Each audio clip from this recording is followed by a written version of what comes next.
Hello friends, welcome to my YouTube channel Easy Aviation. Here we discuss about the short simple topic about the aviation field. Today's topic of discussion is how aircraft measure its speed using the Pitot and static system. Why Pitot and static system? Because there are many modern ways to measure the aircraft speed using radar. But Pitot static system is the system which is very basic and which is a standby system and is available in all the aircraft. So as you can see, how a Pitot static system look like. There are two set, one on either side, port and starboard or left and right. As you can see, right primary probe, ADU is air data unit 2, so there is an electronic systems.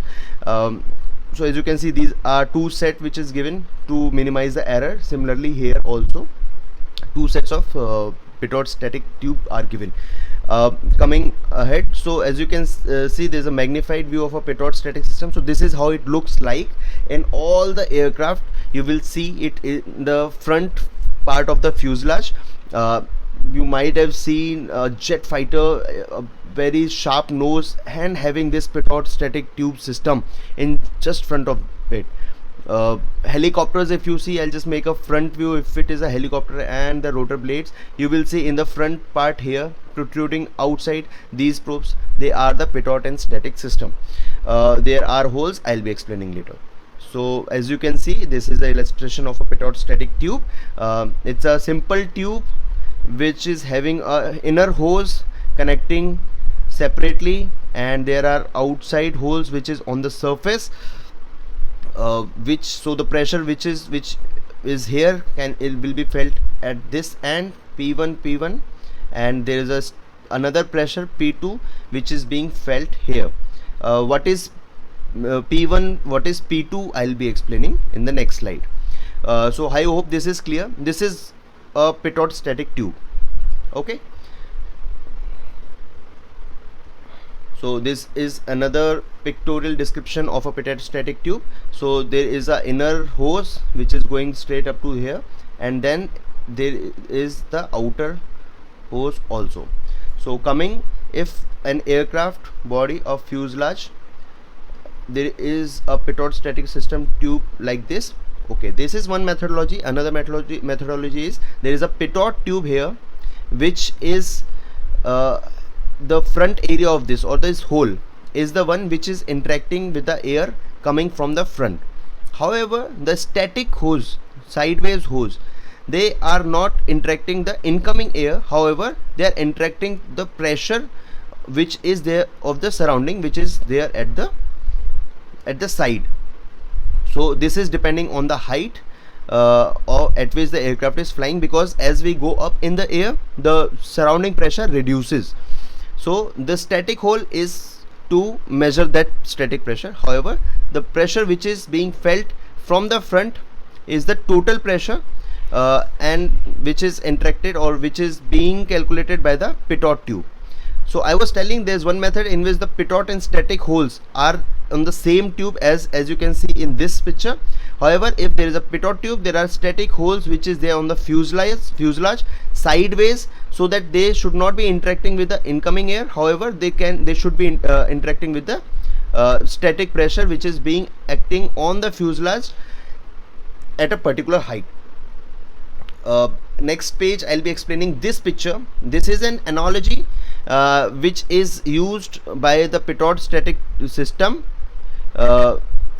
and accordingly the pressure is being shown on airspeed indicator. So as you can see, there the water is flowing. Let's say this is an aircraft positioned at one point, and the air is coming from the front. So the pressure of the air or the water, on this manometer you will find some pressure is there. So this pressure of the air is known as the static pressure. However, if we bend a tube and put it like this, at this point you will feel the incoming water has hold static or stagnant, and that's why the incoming pressure is also being felt, and you will see a higher pressure, which is the summation of the static pressure and the dynamic pressure. Dynamic pressure because of the movement and hitting on the stagnant point, and the static pressure is the pressure at which the water is flowing.